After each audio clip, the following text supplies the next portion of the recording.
So hello students, ഇന്ന് നമ്മൾ probability sampling techniques ആണ് നോക്കുന്നത്. ലാസ്റ്റ് ക്ലാസ്സിൽ നോൺ പ്രോബബിലിറ്റി സാമ്പിളിംഗ് ടെക്നിക്സ് നോക്കിയായിരുന്നു. അപ്പോൾ ഇന്ന് probability sampling techniques. So if the researcher are interested in ensuring maximum precision and accuracy in a sample, then probability sampling is the answer for them.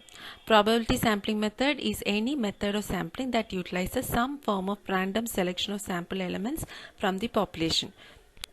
In order to have a random selection method, you must set up some process or procedure that assures that the different units in your population have prior defined probabilities of being chosen. Simple random sampling. അപ്പോൾ നമ്മൾ സാമ്പിളിങ്ങിന് probability sampling ആണ് ഇപ്പോൾ നമ്മൾ നോക്കിക്കൊണ്ടിരിക്കുന്നത്. ഒരു particular correct ഒരു statistical analysis നടത്തണമെങ്കിൽ നമുക്ക് probability sampling ആണ് ചെയ്യേണ്ടത്. സോ അതിൻ്റെ അകത്തുള്ള ഡിഫറെൻറ്റ് ടൈപ്സ് ഓഫ് പ്രോബബിലിറ്റി സാമ്പിളിൻ്റെ അകത്തോട്ടാണ് നമ്മൾ കയറുന്നത്. So this is simple random sampling. Simple random sampling എന്ന് പറഞ്ഞാൽ പ്രത്യേകിച്ചൊന്നുമില്ല. ഒരു ഗ്രൂപ്പ് ഓഫ് പോപ്പുലേഷനിൽ നിന്ന് നമ്മൾ റാൻഡമായിട്ട് കുറച്ച് ആൾക്കാരെ സെലക്ട് ചെയ്യുന്നു. അതിന് മെയിനായിട്ട് നമ്മൾ എടുക്കുന്നതാണ് ലോട്ടറി മെത്തേഡ് എന്ന് പറയുന്നത്. ലോട്ടറി മെത്തേഡ് എന്ന് പറഞ്ഞാൽ വേറെ ഒന്നുമല്ല, നമ്മൾ ഈ പേര് ഇങ്ങനെ എഴുതി എല്ലാം കൂടി ഒരു ചിട്ടായിട്ട് ഇട്ടിട്ട് ലോട്ടറി മെത്തേഡ് നമ്മൾ ഫോളോ ചെയ്ത് with trial and error we just pick one among from that lot, and the selected person will be a sample, or person or element will be a sample for the study. That is simple random sampling. And another method is developing a random number. You must be aware of this Excel sheet la we can develop random numbers. Okay, if we are to take a sample of 100 from the 1000 population, which we already know, as you know, for probability sampling, knowing the population is a must.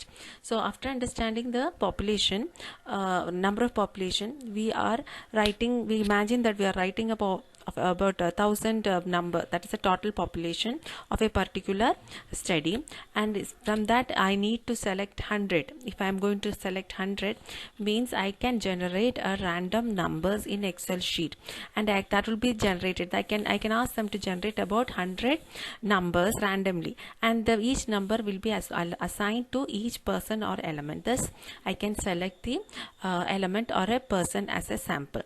This is known as random sampling. Okay, so there are two ways of selecting simple random sampling. First one is lottery method, and second one is generating random numbers. Next is stratified random sampling. When population element are heterogeneous, researcher cannot make a simple random sampling. Okay, so what I think you already know about what is heterogeneous and homogeneous. Homogeneous means all the characteristics are similar. Heterogeneous means we have a undefined or different types of characters involved in a particular population. So when the population is heterogeneous, we go for the stratified random sampling. A researcher selecting a stratified sampling will proceed in the following stages. First, a variable, that is several variables, is identified as the efficient basis for stratification. For example, I will take age, gender, and income as some of the criteria for selecting the stratas, and based on this I select a set of people. Okay, the variable chosen should increase the homogeneity within each stratum. Stratum means a group, and increase the heterogeneity between the group. So okay, here I am taking a age group of between 25 to 35 with income of above 1 lakh, about 1 lakh, and then what income, age, and gender, male. The next one I am taking about age group the same 25 to 35, about 1 lakh, and the female category. So these are two types of stratas. I can take another strata with another variable, that is age group from 50 and above, with the same and all other variables being same. Like that depends upon the researcher's requirement. The stratification variable is usually a categorical variable, or one easily converted into categories, that is subgroups. From this category, that is the criteria from which we develop this stratified random sampling can be categorized. That is as a female or male, adult and older generation, or income wise or education wise, we can convert or categorize the people, or people who live in corporate city, like metro, and in rural village, rural, urban. These are all the different types of classifications. Next, for each separate subgroup of strata, a list of population element must be obtained. If a complete list is not available, rule stratified probability cannot be selected. A table of random number or some other device is used to take separate random sample within each strata. Of course, research must determine how large a sample must be drawn from each stratum. Here also, after converting the complete population into different strata, we can select the sample from inside each strata based on some simple random techniques or developing some random sampling techniques.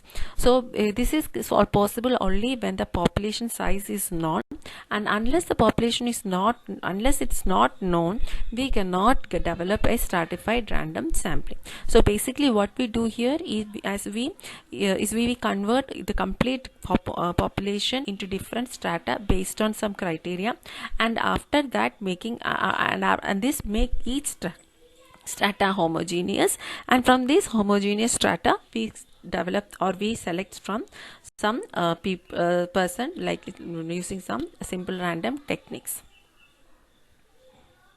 Proportional versus disproportional strata. So basically, after collecting this stratified sampling, there is another important thing, that is proportional versus disproportional strata. If the researcher wish to choose number of sampling units from each group in a proportion to the relative population size of stratum, the sample is known as proportion stratified.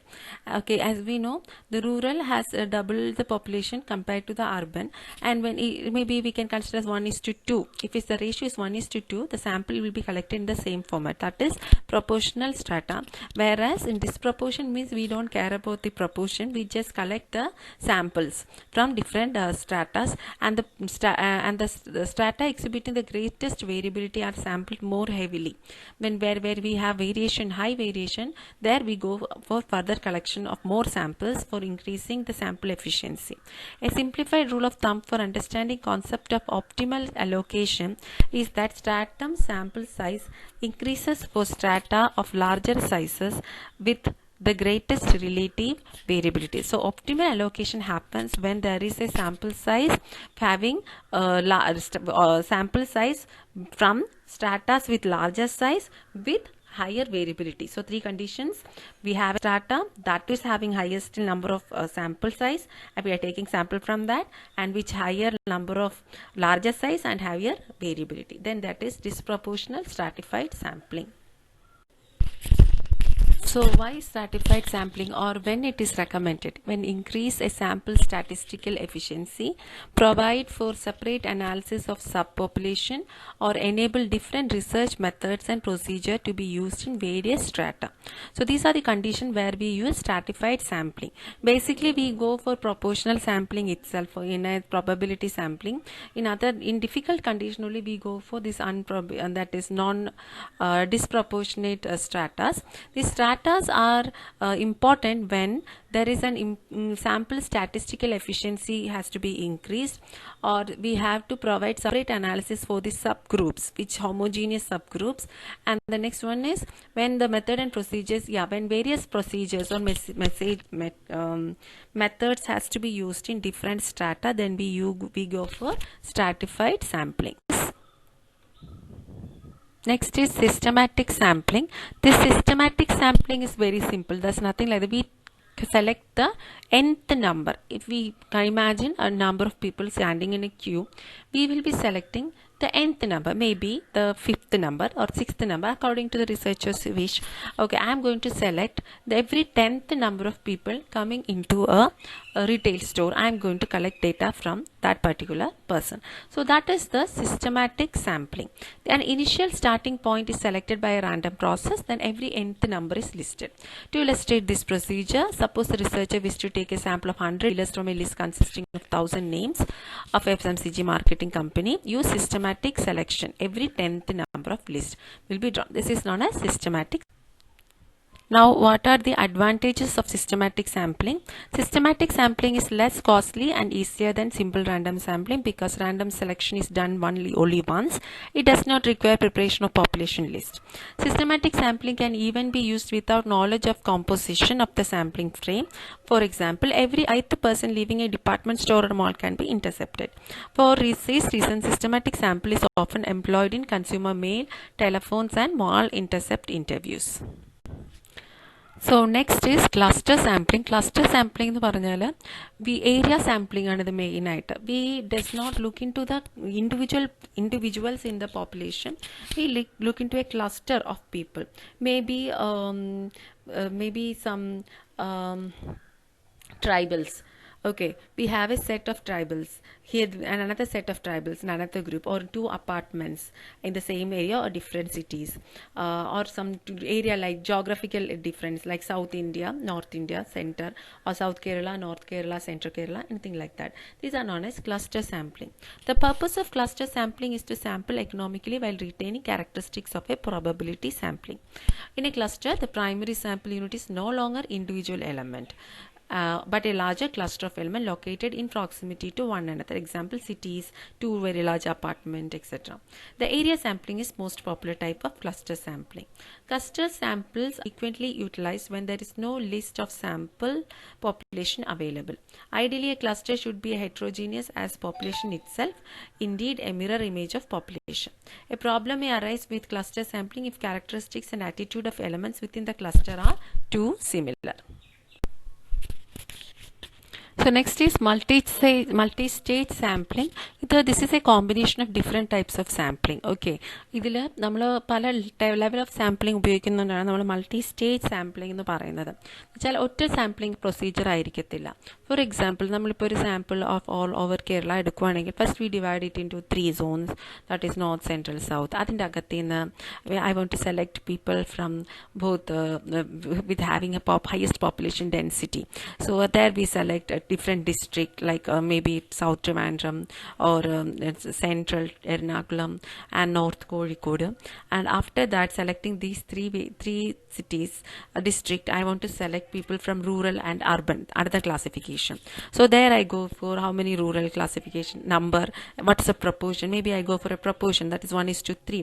If I go for one municipality, then I will go for 3 rural panchayat, like that. That is how this is multi-stage sampling happens. So it is not a completely different method. This procedure combines a simple method described earlier in appropriate manner, which would help the researcher to address sampling related requirement more efficiently and effectively. This multi-stage area sampling involves 2 or more steps that combine some of the probability techniques already described. It is possible to take as many steps as necessary to achieve representative sample. Department of Census, Government of India provide map, population information, demographic characteristic population, and so on, broken down into several smaller geographical area that may be useful in sampling. Okay, thus there is a different stages of sampling, that is known as multi-stage sampling. Now, what are the factors deciding an appropriate sample design? Degree of accuracy of sample. This is the first factor which determine the sampling design. The first one is degree of accuracy required or researcher's tolerance or organizational prerequisite to sampling. What is the type of sample? How much accuracy is required? That is the important factor. Accuracy is related to type of research design. If the study seeks information which are highly technical, or respondent have to work and give response, the population members find it difficult to understand research question, various constraints like cost saving, time pressure, or other consideration which would lead to a trade-off for reduction in accuracy. Next consideration is resources. If the researcher's financial and human resources are restricted, this limitation of resource will eliminate certain methods. If organization does not have a separate department to handle marketing research, staffs which are assigned to oversee the development from research work could create issues. Managers concerned with the cost of research versus the value of information often will opt for cost saving from certain non-probability sampling design rather than make the decision to conduct no research at all. Time. Researchers or organizations that have to meet deadline or complete project quickly will be more likely to select simple, less time consuming sample designs. Advanced knowledge of the population. In many cases, a list of population element will not be available for researcher. A lack of adequate list may automatically rule out systematic sampling, stratified or any other probability method. Thus, it may dictate that whole research work as preliminary study such as short telephone survey, mall intercept survey and internet-based survey to conduct general information to build a sampling frame for study of primary interest. National versus local project. Geographical proximity of population element will influence sample design sometimes. When population elements are unequally distributed geographically, a cluster sampling may become much more attractive rather than simple random or any other method. So these are the criteria or factors which affect the type of sample design. That is what we are looking forward with.